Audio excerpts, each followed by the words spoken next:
So when most people go into buying a new construction home, they always ask themselves, will these upgrades truly bring value to my home later on down the road?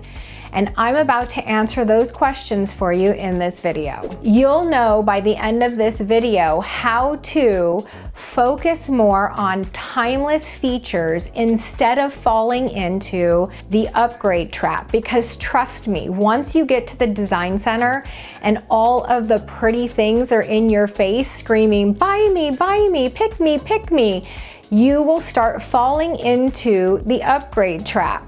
And it's not necessarily a trap, but it is something that I think mentally and emotionally happens to most buyers once they get to this phase of the buying process. One of the biggest mistakes I see buyers make is going into this appointment without a budget.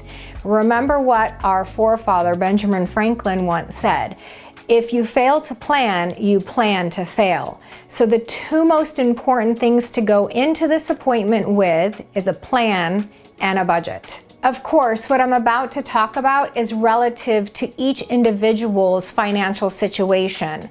Everyone has a different net worth, a different income level, but for the most part in this video, what I'm going to be talking about is the typical home buyer and the typical home purchase. So unless I mention otherwise, I'm talking about that price range somewhere between $600,000 to about $1.5 million.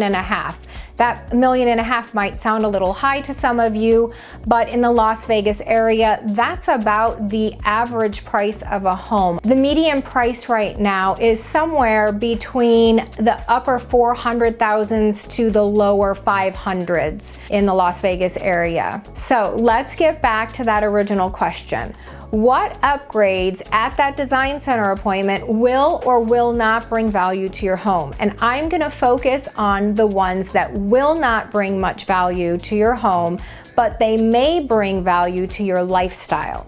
So let's get right into that list. So the first one I want to talk about is overly personalized finishes. I'm talking about countertops and maybe flooring options, backsplashes, and things of that nature that are very eccentric or very specific to your taste. And the problem with this is that down the road, when you go to sell your home, a buyer is going to look at that and say that this is something that they possibly are going to have to change. And if it's very unique to your taste, you have more of a chance of buyers reconsidering putting an offer in on your home if they need to remedy all of those very unique finishes. So for example, a lot of people will spend a lot of extra money on putting some very elaborate countertops or some glass artwork, bathroom vanities I've seen.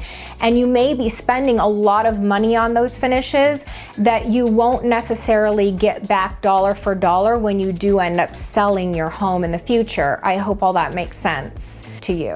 The second one I want to talk about, I see all too often in the tract home communities that are in the upper price range of neighborhoods. I see a lot of people who will invest in floating staircases and wine cellars.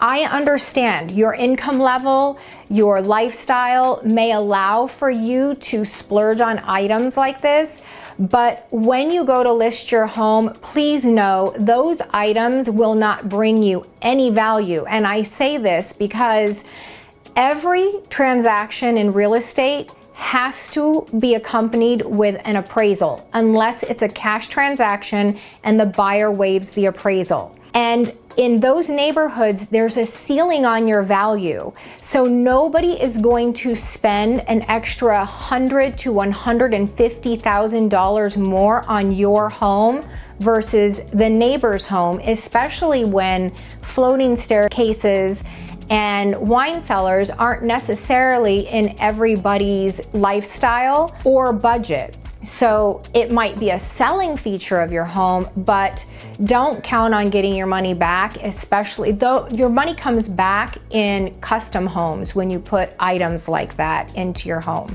not necessarily tract homes. So really know up ahead, if you're going to spend the money on that, you won't get the money back necessarily, but it will add to your lifestyle, which I'm all for. So I'm not saying don't get it. I'm just saying, no, it's all about your lifestyle and not about getting your money back on the other end. The third one I want to talk about today is unusual landscaping or pool features. This actually, to me, can deter and possibly lower the value of your home, because I've seen it very frequently where a buyer will go into a listing where there is a spool. Do you know what a spool is?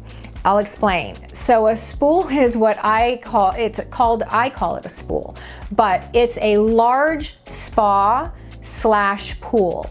So it's mainly a spa, but it's just an oversized spa that can actually be used also as a splash pool.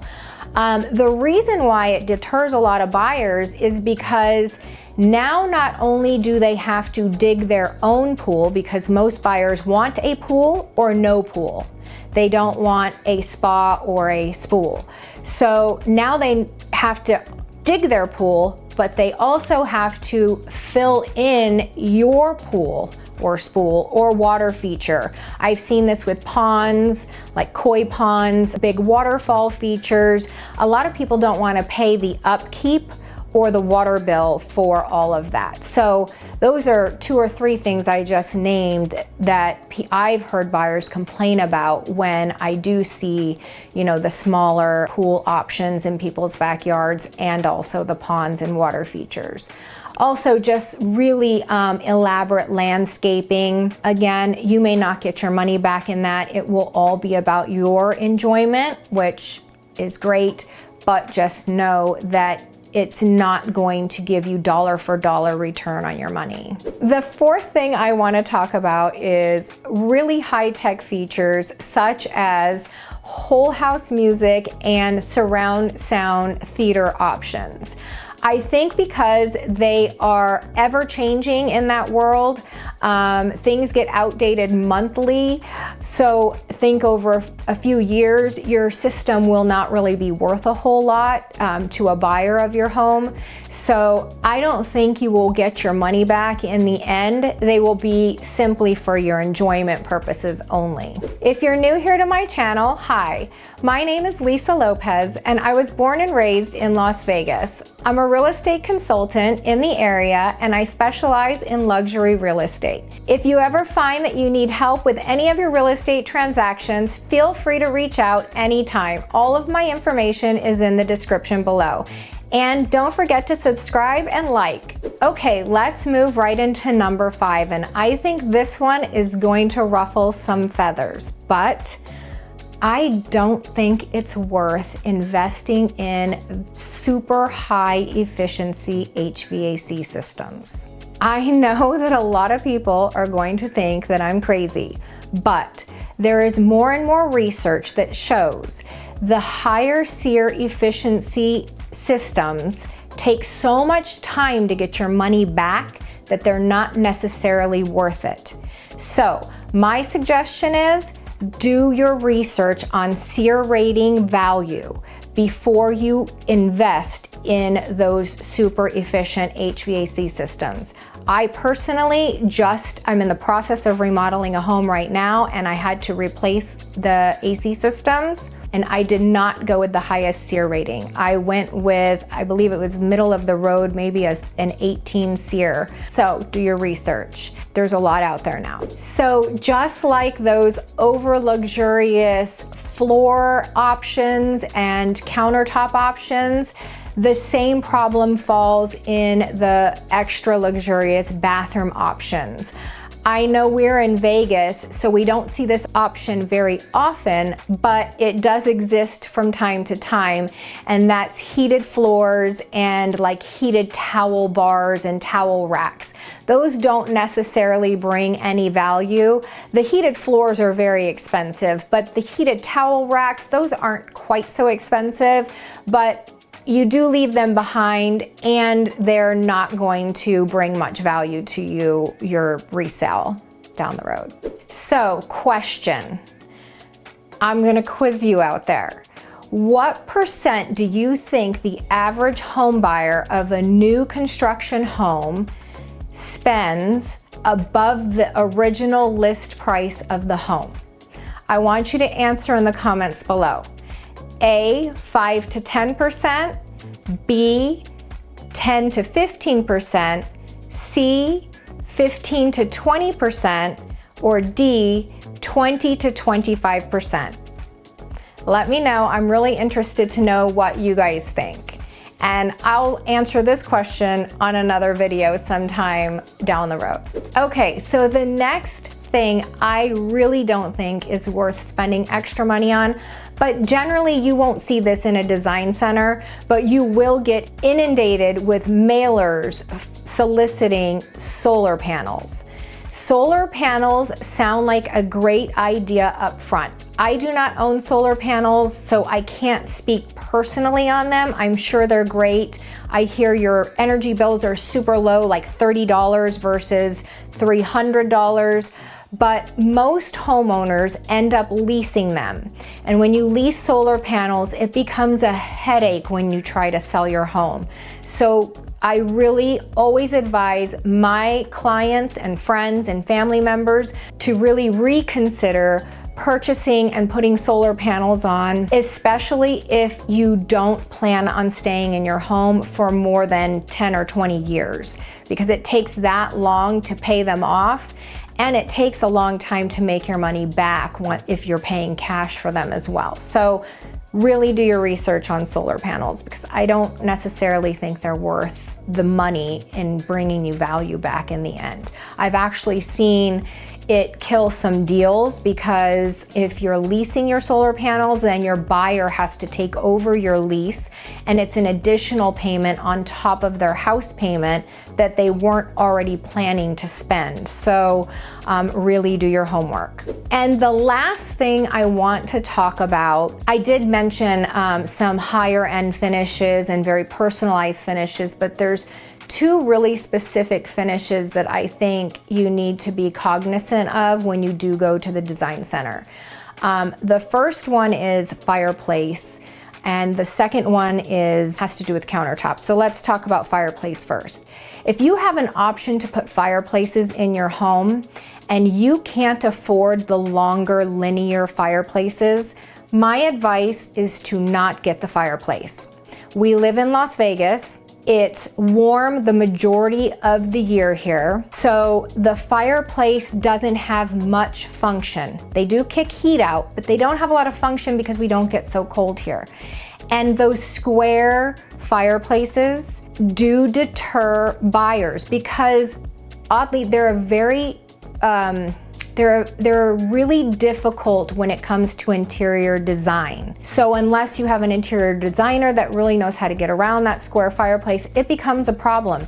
And a lot of people don't want to hire an interior designer when they buy a house, or can't afford an interior designer, and it becomes an eyesore. So someone will end up buying the house down the street with the long linear fireplace and not your house. So my suggestion is don't get the fireplace if you can't afford the longer linear, more modern fireplace in a new construction home. And the countertops. So let's go back to those countertops. Every now and then you'll see these really pretty backlit onyx countertops in bar areas or bathroom areas like powder rooms. I don't recommend those. Those are very, again, unique styles. They can deter buyers, and they just cost so much money, and you will not get your value back. So again, that's kind of one of those things that it's more of a comfort or a feature that you want to enjoy while you live at home, but don't expect to get it back when you sell your home. Well, that's all that I have for this video today, but please remember, everything that I listed in this video doesn't mean I'm saying do not spend your money on these upgrades. I'm simply saying these upgrades will not bring dollar for dollar value when you resell your home. I completely understand the want and need to spend money on things to accentuate your lifestyle. That's what I'm all about. I sell lifestyles, not just homes. So I completely understand. I just want to make sure everyone understands that I'm not saying do not put these things in your home or they're not worth it, because something, value is in the eye of the beholder, basically, especially when you're talking about living environments. So I hope you enjoyed this video. If you have any questions, remember you can always text, email, or call me anytime. Don't forget to subscribe to my channel and hit the bell so you get notified each time I drop a new video, and I will see you next week.